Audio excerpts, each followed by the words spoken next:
আসসালামু আলাইকুম। আশা করি সবাই ভালো আছেন। আপনাদের দোয়ায় আলহামদুলিল্লাহ আমি অনেক অনেক ভালো আছি। আজকে সকাল একদম 7টার দিকে একটি সাইডে প্রবেশ করলাম। তো এই সাইডটিতে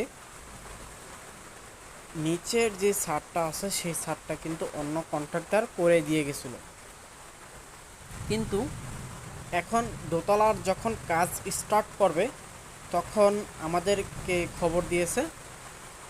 আমাদের খবর দেওয়ার সাথে সাথে আমরা কিন্তু পরের দিন সকাল 7টার দিকে কিন্তু আমরা ওই সাইডে প্রবেশ করি।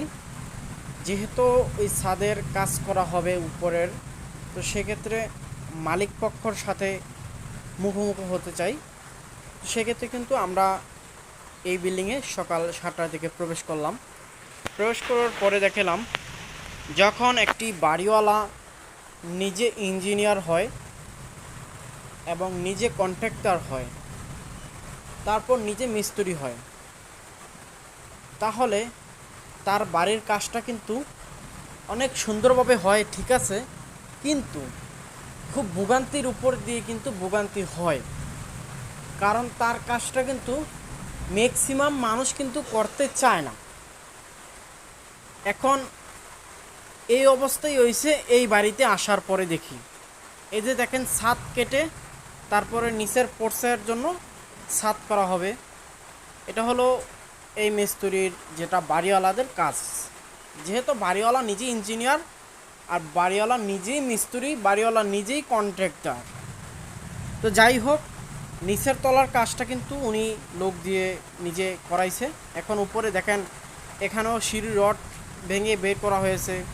তারপরেও সিঁড়িটা হলো 3 টানের। আমার কাছে সিঁড়িটা এখন আমি যদি উপরের সিঁড়ি করি তাহলে কিন্তু এখান থেকে কিন্তু 10 ইঞ্চি ঢালাইটা ভাঙতে হবে। তো সেক্ষেত্রে হয়তো লোকটা আগে কিছুটা ভেঙে ফেলছে। তো দেখেন, নিজে যখন ইঞ্জিনিয়ার হয়, নিজে যখন বাড়িওয়ালা হয়, নিজে যখন মেস্তরি হয়, তার পরিমাণ কি হয়। একটা জিনিস মাথায় রাখতে হবে, আপনি যতই বাড়িওয়ালা বা যতই মেস্তরি বা যতই ইঞ্জিনিয়ার হন না কেন, একটা প্র্যাকটিক্যালি একটা মেস্তরি যখন প্রতিনিয়ত কাজ করে একটা জিনিসের, প্রতিনিয়ত একটা জিনিস কাজ করে, তার থেকে আমার মনে হয় একটা ইঞ্জিনিয়ার যখন প্ল্যানিং করে, উনি প্ল্যানিং করে, যেমন ওনার কাছে প্ল্যানিংটা সহজভাবে এঁকে তারপরে ডিজাইনটা দেয়। যে কোনো শিডেল উনি কিন্তু খুব সহজেই ডিজাইনটা করে দিতে পারবে, কিন্তু একটা মিস্ত্রির কাছে কিন্তু এটা সম্ভব না। কি করতে পারবে, হয়তো তারটা হবে না, এখানটা ওখানে হয়ে যাবে। আবার যখন একটা ইঞ্জিনিয়ার সাইটে এসে প্রবেশ করবে, উনি তো কাগজে কলমে ইঞ্জিনিয়ার, উনি তো সব কাজ বুঝে, কিন্তু উনি সিঁড়িটা কিভাবে খিলানো হবে, সিঁড়ির কাঠটা কিভাবে খিলাইলে বেশি শক্ত হবে, উনি কিন্তু এটা জানবেন। সিঁড়িটা কিভাবে ধাপটা খিলাইলে খুব তাড়াতাড়ি দ্রুত হবে, আসলে এটা কিন্তু প্র্যাকটিক্যালি যে মিস্ত্রি কাজ করতেছে সেই কিন্তু জানে। বা নিচের ফাউন্ডেশনের কাজ, যে কোনো কাজ, এটা কিন্তু একটা মিস্ত্রি জানবে। তার কাছে কোনটা বেশি দ্রুত হবে, কোনটা সুন্দর হবে। তো যাই হোক, আমাদের এই সাইটে আজকে প্রবেশ করা হয়েছে। যাই তো আমাদের সাথে যদি এই সাইটের যেহেতু উপরে দোতলার শুধু ছাদটা আমাদের দিয়ে করাইতে চায় আর কি, এখন যদি ওনার সাথে যদি আমাদের কথায় কাজে যদি রেটে মিলামেশা হয়, তাহলে আমরা ইনশাল্লাহ কাজটা ওনার করে দিয়ে আসতে পারবো। যেহেতু উনি রিকোয়েস্ট করেছে, উনি আগের মিস্ত্রি। যাই হোক, আমার কাছে কিন্তু একটা জিনিস পছন্দ হয়েছে, সেটা হলো উনি নিচে যে কাজগুলো করেছে অনেক ফিনিশিং হয়েছে। এই যে দেখেন, এটা হলো নিচের একতলার নিচে জ্বলন্ত বিম দিয়েছিল 10 ইঞ্চি। যে পিলারগুলো করেছে, পিলারগুলো উপরের আর নিচের, তারপরে গ্রেড বিম, যে কোনো কাজই আছে আমার কাছে খুব সুন্দর হয়েছে। কারণ কাজটা যে করেছে সে প্রাক্তন মিস্ত্রি কাজটা করেছে।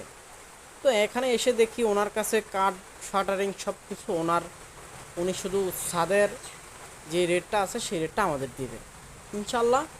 যদি ওনার কাজটা যদি আমাদের দিয়ে করায়, তাহলে আমরা ওনার কাজটা করব, যদি ওনার সাথে আমাদের কথায় কাজে মিল থাকে। তারপরও টুকেটাকি অনেক জায়গায় ছাদ ভাঙতে হবে। তো যখন আপনি নিজে বাড়িওয়ালা হবেন, তখন আপনি যত বড়ই ইঞ্জিনিয়ার বা মিস্ত্রি হন না কেন, একটা ভালো কন্ট্রাক্টর দিয়ে কিন্তু কাজটা করাইতে চাবেন। কারণ আপনার কাজটা কিন্তু একটা ভালো মিস্ত্রি দ্বারা আর একটা ভালো কন্ট্রাক্টর দ্বারাই কিন্তু যথেষ্ট পরিমাণ, কিন্তু একটা ইঞ্জিনিয়ার আপনার শেষ পর্যন্ত কাজটা ড্রয়িংটা করে দেওয়া যাবে। ড্রয়িংটা করে দেওয়া যাওয়ার পরে কিন্তু সে প্রতিদিন আপনার এখানে আসবে না। ভিডিও ভিউয়ার্স, আমাদের চ্যানেল যদি নতুন হয়ে থাকেন তাহলে আমাদের চ্যানেলটি সাবস্ক্রাইব করে পাশে থাকা নোটিফিকেশনটা কিন্তু অবশ্যই বাজায় দেবেন, তাহলে আমাদের নিত্য নতুন ভিডিও পেতে আপনাদের কোনো অসুবিধা হবে না।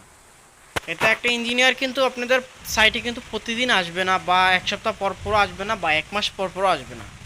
একটা প্রাপ্ত মিস্ত্রি দিয়ে কিন্তু আপনি কাজটা যদি করান, তাহলে কিন্তু ওনার কাছে আপনার এই কাজটাই মূল্যবান থাকবে, কারণ উনি মনে করবে যে আপনার কাজটা সুন্দর করে দিতে পারলেই যথেষ্ট। আরেকটা কথা হলো, সস্তা কাজ আমি দেখেছি এরকম হয়, কিন্তু এই চাচা সস্তা কাজ করায় নয় আর কি। এই চাচা কিন্তু যথেষ্ট পরিমাণ টাকা দিয়ে কিন্তু কাজটা করাইছে। আমার মনে হয় যে মিস্ত্রি কাজটা করছে সে প্রাক্ত মিস্ত্রি আর কি, সমস্যা নাই কোনো। কিন্তু সিঁড়ির এখানে হয়তো চাচায় হয়তো একটু সমস্যা করেছে, কারণ চাচায় সবগুলো ইঞ্জিনিয়ারিং চাচাই করেছে।